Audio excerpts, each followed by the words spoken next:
Vocês estão ficando cada dia mais atentos, isso é importante. Vamos fazer uma oração, agradecendo a Deus? Querido Deus, bondoso Pai, muito obrigado por esta noite, obrigado pelos nossos amigos que estão nos visitando, obrigado por esta igreja, por esta obra maravilhosa do Evangelho de Cristo, obrigado por nos trazer a palavra de Deus, que tem feito milagres em nossas vidas, que tem feito uma transformação mental, que tem trazido esperança e uma fé para a nossa salvação. Senhor, que esta palavra nesta noite seja uma orientação acerca do que é agradável a Ti, acerca daquilo que é necessário para vivermos uma vida de fé objetiva, racional e uma vida de fé para a salvação. Abençoe a todos que estão aqui, em o nome do Senhor Jesus. Amém. Amém. Fiquem à vontade, meus amigos. Olha, nós vamos distribuir essas Bíblias aqui. Aí, eu quero aqui dar um bem-vindo aqui para a dona Valdeci, para o meu saudoso amigo que está ali atrás ali, né? Que eu lembro dele, eu acho que ele é lá da frente da casa do irmão Acácio, né? Isso, eu entreguei um convite para ele lá. O senhorzinho aqui, a sua esposa, é isso? Que esteve conosco ontem aqui, sejam muito bem-vindos, ok? A Clara Gabriele. Também tem a mãe do nosso amigo aqui da igreja, a irmã Santana, que é um prazer tê-la aqui junto de sua cunhada, ok? Eu não recordo o nome, mas... Larissa? Marisa. Olha, de mulher para mulher, só que eu não sou mulher, né? Não posso dizer assim, né? Então, dona Marisa, seja bem-vinda junto com seus filhos. Está chegando também aqui o nosso amigo Valber, junto com a dona Socorro. São nossos irmãos que estão estudando a palavra de Deus conosco nesta noite. Então eu quero aqui, em nome de Jesus, dar um bem-vindo para vocês. E é claro, nossos irmãos, que é corpo desta igreja, que tem nos apoiado e tem nos ajudado. Amém? Então, meus amigos, olha, é sábado. Ou, para a cronologia do mundo aí, hoje ainda é sábado. Mas no calendário de Deus, hoje já é domingo. Porque a Bíblia diz que de um pôr do sol a outro pôr do sol, inicia-se um novo dia, ok? E foi o primeiro, o segundo, o terceiro, o quarto, o quinto, o sexto, o sétimo dia. E teve manhã e tarde, tarde e manhã do primeiro dia. Amém? Então, sejam bem-vindos. Já quero desejar aqui uma ótima semana para todos. E é claro, vamos continuar nos estudos da palavra de Deus, porque ela produz vida eterna em nossos corações. Amém? Ontem nós falamos sobre como podemos agradar a Deus. Nós vimos que só há uma forma pela qual nós possamos atrair a atenção de Deus de forma a agradá-lo. Porque todas as coisas pertencem a Deus. Inclusive o fôlego de vida que nós respiramos, Deus nos deu. Então como nós podemos atrair a atenção de Deus? Como nós podemos de fato agradar esse Deus? Conforme os textos bíblicos, nós vimos que é possível deixar o nosso Deus feliz e professar um amor a dele quando nós fazemos o quê? Somos obedientes a Deus. É como um pai que se orgulha, que se alegra com o filho que é obediente. Sim ou não? Deus é o nosso pai, é o nosso criador, e ele se alegra quando os seus filhos são obedientes. E nós vimos inúmeros exemplos de pessoas que agradaram a Deus e foram taxados como heróis da fé, pai da fé, amigos de Deus. Nós citamos Abraão como aquele que ouviu a voz de Deus e o obedeceu em todos os seus caminhos, seus estatutos, seus preceitos e sua lei. E nós entendemos que Deus honrou a promessa que tinha feito para Abraão, dando-lhe um filho, dando-lhe uma grande descendência, e da sua descendência o Salvador da humanidade, Jesus Cristo. E da descendência de Cristo estamos nós aqui reunidos, adorando e esperando a volta do nosso Salvador, para que nós possamos ser libertos, para que nós possamos ser salvos da condenação, da maldição da morte pelo pecado. Ok? Ouvimos que Deus estabeleceu uma lei chamada lei do amor, lei moral, lei ética de Deus. Sabemos que Deus é amor, sim ou não? Deus é amor. O caráter de Deus é fundamentado no amor. Deus criou o ser humano perfeito, sim ou não? E o ser humano tinha uma relação perfeita com Deus. até o dia em que o ser humano desobedece a Deus e come do fruto proibido, aonde agora ele passa a ter conhecimento do mal. E o mal o dominou de uma forma drástica, que o afastou de Deus. E foi necessária uma intervenção deste Deus para reconciliar o homem novamente com ele. Porque teve um agente que não só astutamente mentiu e enganou e seduziu o ser humano, fazendo com que ele tivesse e perdesse essa comunhão íntima com Deus. Perdendo também o acesso à árvore da vida, que era a razão pela qual eles viveriam eternamente. Mas Deus não nos deixou abandonado. Deus elaborou um plano salvífico, ok? Para a redenção da humanidade. E Ele nos deu exemplo de como será possível. Perceba que quando Adão e Eva, eles saem do jardim, eles perdem aquela relação, aquela pureza, devido à desobediência. Mais tarde, arrependidos, eles começam a sacrificar a Deus, de uma forma a chamar a atenção de Deus. E nós vamos ver Deus aqui alegrando-se e recebendo o sacrifício de Abel. E nós vimos que o sacrifício de Abel se baseava em imolar, ou seja, sacrificar um cordeiro, fruto do seu rebanho, daquilo que ele cuidava, que era a sua profissão, ele era pastor. E ele oferece a Deus aquilo que era de melhor em arrependimento, em gratidão a Deus. E Deus se agrada. A partir dali nós temos agora uma base para aquilo que seria o plano da redenção humana. Deus se agradou daquele sacrifício. Ou seja, Deus se agradou de Abel, ouvindo a sua resposta. E quando Deus estabelece um novo pacto com o homem, nós agora teremos acesso a Deus através desse ritual. Mas o Senhor tem um plano perfeito, na qual não precisa de rituais. Ok? Hoje nós vamos aprender sobre uma lei que foi cravada na cruz. Porque veja bem, irmãos, Deus estabeleceu a sua própria lei, escrita pelo seu próprio dedo. Ok? Uma lei direcionada para que o homem tivesse uma relação entre ele e Deus e entre nós mesmos, o próximo. Ok? E essa lei, ele a estabeleceu como regra perpétua entre o seu povo e os seus descendentes. Uma lei que nunca poderia ser mudada e nem foi mudada. Ok? Mas Deus também deu autoridade para o seu discípulo, para Moisés, estabelecer estatutos e regras dentro do meio do seu povo, para que ele mantesse aquele povo organizado, disciplinado. Porque se você prestar atenção, quando Moisés tira o seu povo, o povo de Deus do Egito, ou seja, Deus por meio de Moisés, tira seu povo do Egito, era um povo que vivia escravizado, não tinha autonomia e nem sabia lidar com liberdade plena. E agora, sendo um grande povo, tornando-se uma grande nação, precisa ter ordem, sim ou não? Aí Deus estabelece um sistema de leis para que eles pudessem viver de acordo com aquelas leis, tendo um único Deus, o Deus que os tirou da terra da servidão, tendo reverência a esse Deus, buscando a solução e tendo a intervenção desse Deus em tudo que era necessário para eles, mantendo um vínculo relacional com esse Deus. E ele estabelece ainda na sua lei um vínculo de relação, de irmandade, de amor entre eles mesmos, um povo que sabia cuidar deles mesmos, a fim de atrair as outras nações que tinham outros tipos de Deus, ou diversos deuses, onde eles sacrificavam de diversas formas, em busca de solução ou de resolução por esses deuses. Mas quando eles começaram a ver o povo de Israel, e viram que ele não tinha um Deus palpável, não era um Deus materializado, inerte, mas era um Deus presente, apesar de não vê-los, isso chamou a atenção deles. E a intenção de Deus era exatamente essa, de que os outros povos começassem a observar o Deus de Israel e se voltassem para Ele, como seu Salvador e provedor, ok?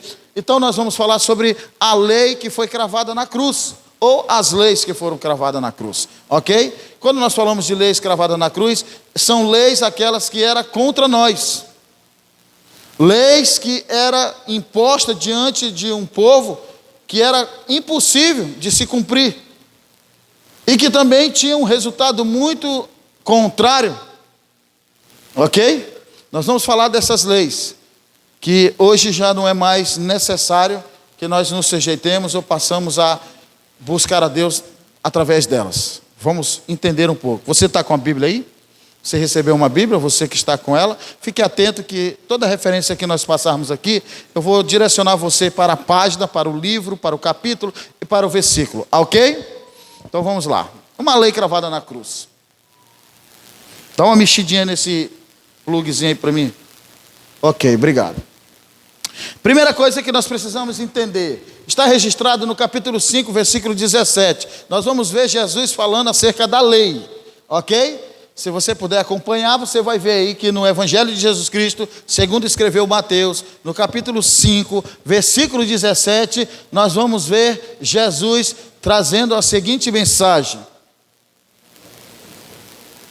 Ok? Vamos lá? Deixa eu achar a página para você.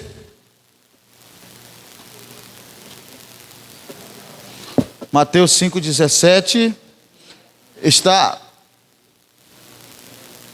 na página 896, ok? 896, Novo Testamento. Amém? Vou ler. Vejam bem, Jesus fala acerca da lei de Deus.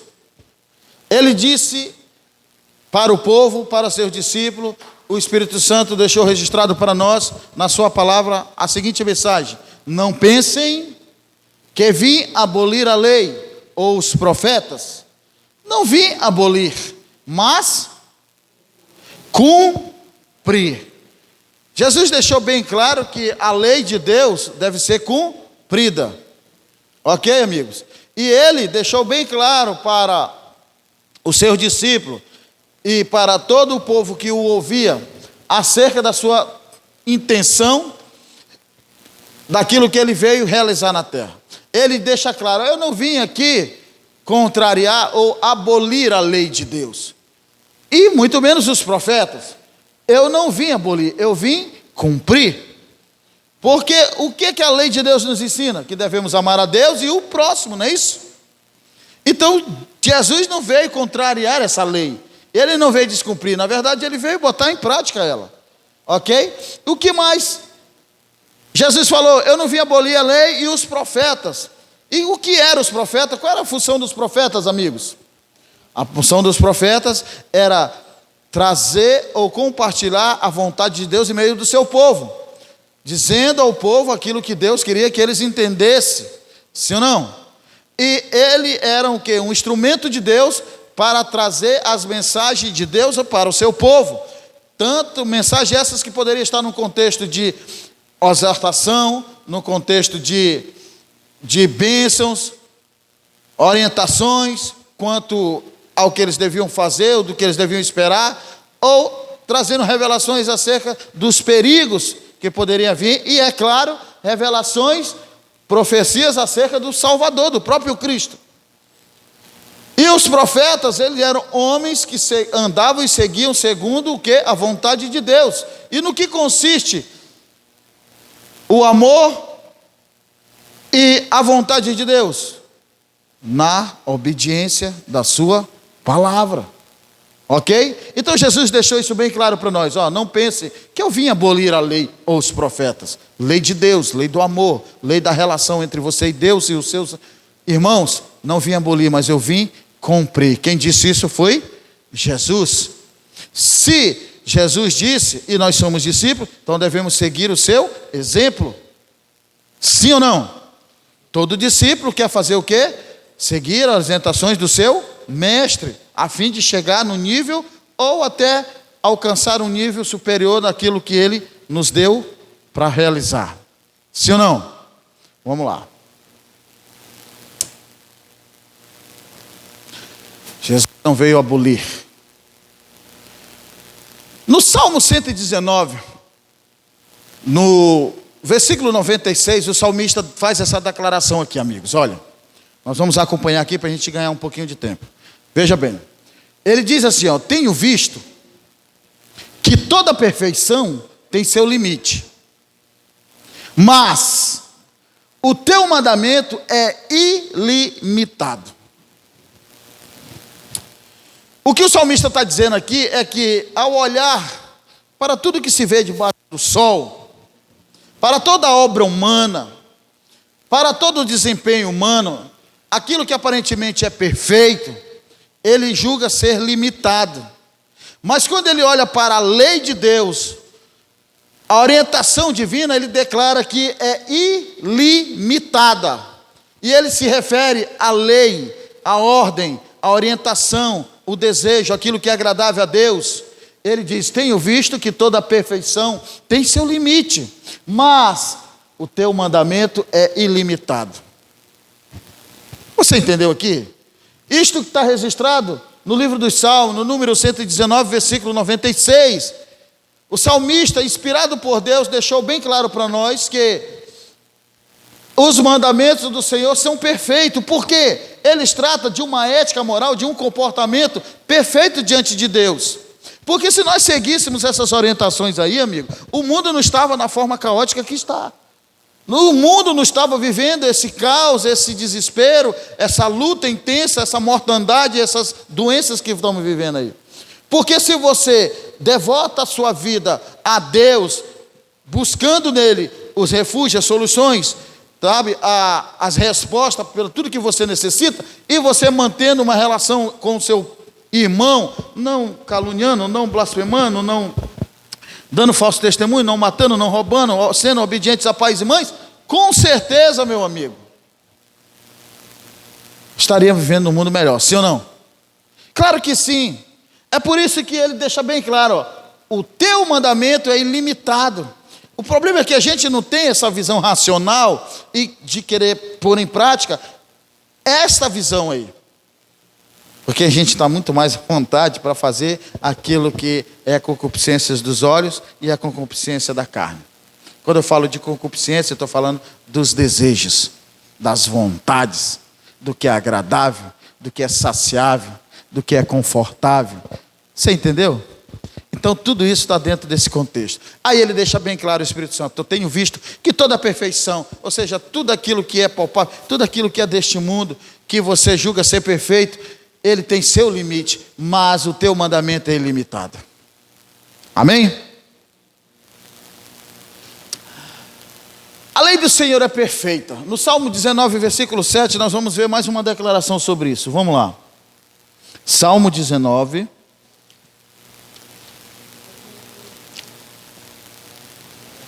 Irmãos, por que nós estamos dando ênfase à lei? Porque a lei, nós estamos falando da lei de Deus. Lei esta que foi escrita pelo próprio Deus em uma pedra. Ok? Ele escreveu em uma tábua de pedra com o próprio dedo. Não foi fruto da imaginação do homem, não foi um sistema elaborado pelo homem, mas foi dado pelo próprio Deus. Você está entendendo?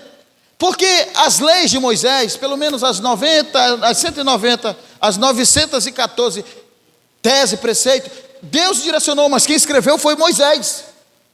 E ele escreveu num livro. Mas a lei de Deus foi escrita pelo próprio Deus em uma tábua de pedra. Você entende? Então o salmista deixa isso bem claro, no capítulo 19, versículo 7, está aí na página de número 509, ele diz assim, ó: a lei do Senhor é perfeita. E o que mais ele deixa claro aí? E restaura a alma. Nós aprendemos ontem que Deus formou o ser humano do pó da terra e sopra na sua narina, e o homem passa a ser uma alma vivente.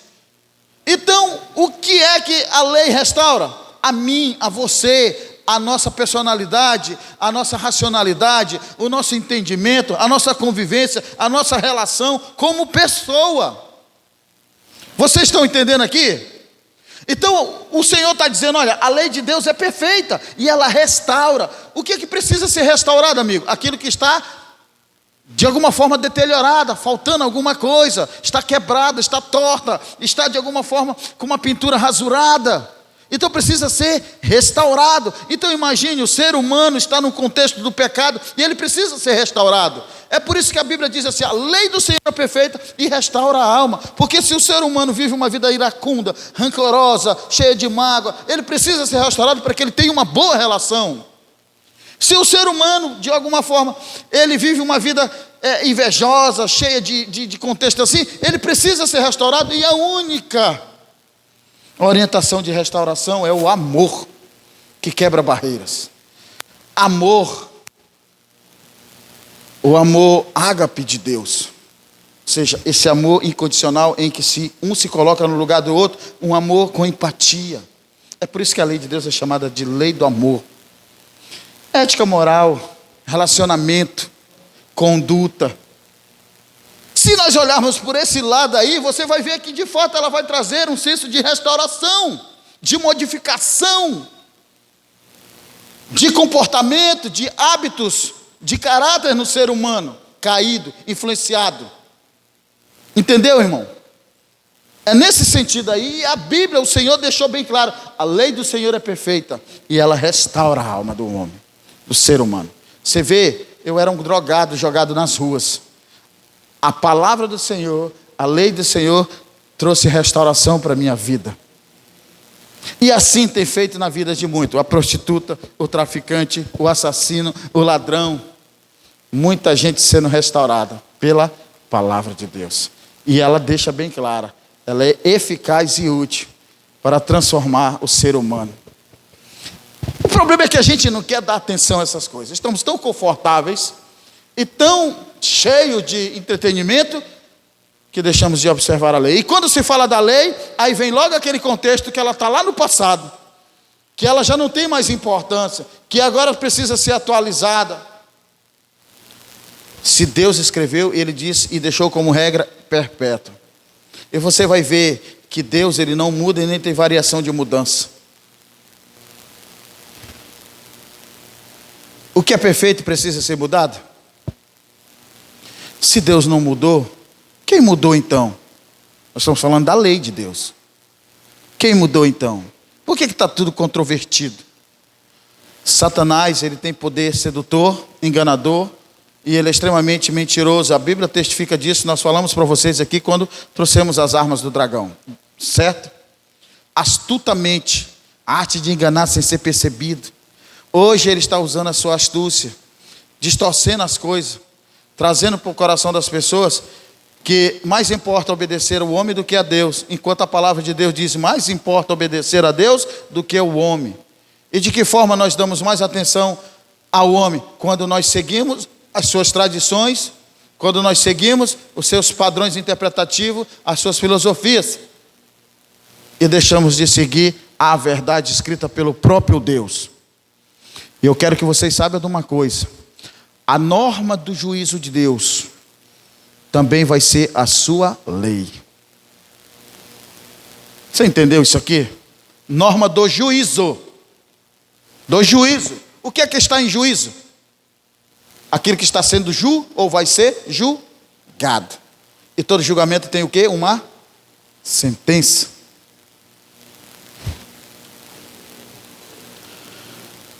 A lei de Deus, presta atenção no que eu estou dizendo aqui, é só para os judeus? Sim ou não? Vamos ver o que a Bíblia diz? Eclesiastes. Você vai andar um pouquinho aí, você está em Salmo. Depois de Provérbio.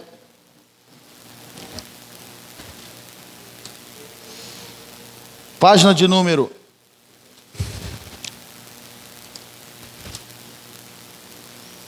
622.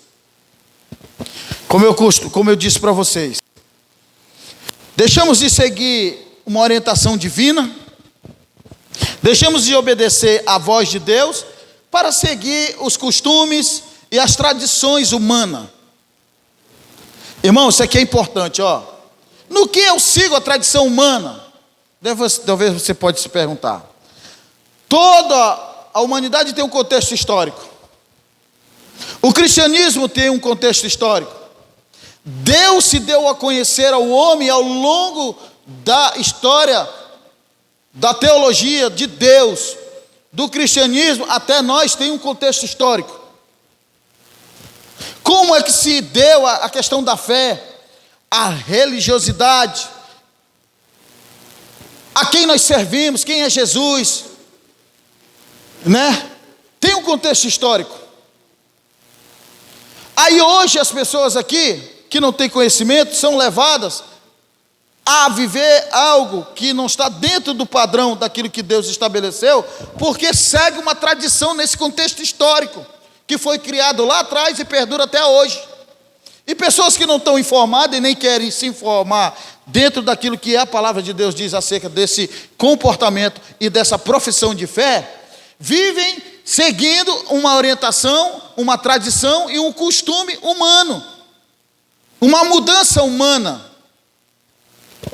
A pergunta aqui é: a lei de Deus é só para os judeus? Por quê? Porque você pode dizer: ah, mas isso aí era só para os judeus, a lei era só para o povo de Israel.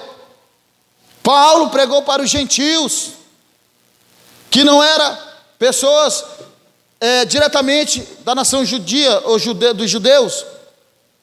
Ok? Não, irmãos. Veja bem o que o texto diz aqui, ó. Ok? Versículo de número 13 diz assim, ó. Veja bem, de tudo. A palavra está dizendo: de tudo o que se ouviu ou que se tem ouvido, a conclusão, ou seja, o fim é esta. Está dizendo aqui, ó, de tudo que se tem ouvido ou que se ouviu, o fim é, ou a conclusão é, temer a Deus e guardar os seus mandamentos, porque isto é o dever de cada pessoa, ou seja, de todo homem. De tudo que se tem ouvido, o fim é temer a Deus, guardar os seus mandamentos, porque este é o dever de todo homem, ou de cada pessoa. Então esta lei que Deus estabeleceu, ela não foi feita apenas para os judeus. Jesus disse assim, ó, a palavra de Deus: quando Jesus fosse levantado no madeiro, ele atrairia a todos. E ele disse que ele veio cumprir e não abolir. Então todos estes que ele disse: ide e fazei discípulos em todas as nações, estariam dentro do contexto daquilo que ele mesmo faz, ou fez, obedeceu em tudo o seu Pai, o nosso Deus. Então a Bíblia está dizendo aqui que é o dever de todos nós o quê? Obedecer os seus mandamentos. De tudo que já ouvimos, o dever nosso é obedecer os seus mandamentos, porque Deus, esse é o dever de todos nós. Aí embaixo do versículo 14 diz assim, ó, porque Deus, para você ver também que é a norma do juízo de Deus, é a sua lei. Ele diz: porque Deus há de trazer a juízo todas as obras, até as que estão escondidas, quer seja boa, até todas as obras, até as que estão escondidas. E deixar de desobedecer a Deus também era uma atitude humana, né? É um campo de ação. Obra é ação. Deus vai julgar conforme as nossas escolhas, nossas ações. E não querer conhecer e pôr em prática também é uma decisão pessoal, sim ou não? E Deus vai julgar. Quer seja explícita, escondida, Deus vai julgar. Está falando aqui a palavra de Deus. Se está dizendo aqui, então sensatamente eu vou considerar o que está escrito aqui. Ah, mas ficou lá no passado, era só para eles. Não, a Bíblia está dizendo que é para todos. Porque Deus vai trazer a juízo. Ok? Tudo certo aí? Então, a lei de Deus não era só para os judeus, como vocês concordaram. E quanto ao plano de salvação? Vamos lá, Hebreus 11, 14. Como eu disse para vocês ainda agora, houve um primeiro sacrifício que Deus se agradou. Ok? Houve ali uma manifestação de atitude humana para chamar a atenção de Deus quanto ao seu estado. O ser humano, quando ele perde o acesso à árvore da vida e é expulso do jardim, ele agora está num estado de desespero, de perdição, porque ele perdeu o acesso à árvore da vida. Ele já não está mais ali no jardim. Então o homem recorre a Deus em busca de redenção. E ele agora faz um sacrifício. E Deus se agrada. Vamos ver aqui o texto de Hebreus 11, 4. Diz assim. Encontraram? Página de número 11, 37. Diz assim: pela fé, viu como eu estou falando aqui? Ó, pela fé, Abel ofereceu a Deus um sacrifício mais excelente do que Caim. Porque Deus o havia levado, pois antes de ser levado, obteve testemunho de que havia agradado a Deus. Você viu ali? Deus se agradou do sacrifício de Abel, sim ou não? Então Deus se agradou. Como é que nós podemos agradar a Deus? Obedecendo. Enquanto o outro fez de qualquer jeito, né? Ele não ouviu uma resposta ali. O que aconteceu com ele? Se revoltou. Se revoltou. Acusou Deus. Jogou a culpa da sua falta de responsabilidade em cima de Deus e acabou contra o seu irmão com inveja. É o espírito maligno de Satanás que se aposta das pessoas, que fazem com que elas agem dessa forma, querendo fazer justiça para si mesmas e não observando as razões pela qual Deus age com justiça. Porque Abel fez o quê? Ele pegou o melhor, ele disse: Deus é o meu Criador, então eu vou fazer o melhor, e Deus se agradou. Você entende isso? Então a palavra de Deus diz assim, ó, nós estamos falando do plano de salvação, certo? Ó, pela fé ofereceu Abel um sacrifício mais excelente do que Caim. Não se trata de competição entre atitudes para com o próximo, mas sim daquilo que você faz para Deus. Porque se você quiser fazer atitudes para atrair o próximo, você vai ter apenas a recompensa do homem. Por isso Jesus disse, em verdade, acerca dos fariseus da época dele, ele disse, eles já têm as suas recompensas, eles já têm o galardão deles, o que é ou seja, a aprovação dos homens, né? A senso de ser ovacionado pelos homens, ser visto, é isso aí, pelo homem, enquanto nós precisamos da aprovação de Deus, porque o homem, ao mesmo tempo que ele, bate no teu ombro, ele também te apunhala. São palavras que não é difícil de você entender. O difícil é você ouvi-las em verdade. Porque as pessoas saem de suas casas a fim de trazer um consenso de reflexão para que elas tomem uma decisão de melhora, de estruturação de vida. Elas vão estar lá vendo problemas alheios, elas estão lá vendo barganha com Deus, estão vendo o misticismo da igreja, gente pulando para cá, apontando para lá, jogando suor aqui, e a palavra que traz um senso de reflexão e edificação está vazia. Aí Satanás afasta você mais e mais da verdade. É por isso que esses bancos não estão cheios. Mas eu não estou preocupado com esses bancos estar cheios. Minha preocupação, eu fico triste porque seriam mais pessoas ouvindo, mas Deus escolheu você para ouvir essas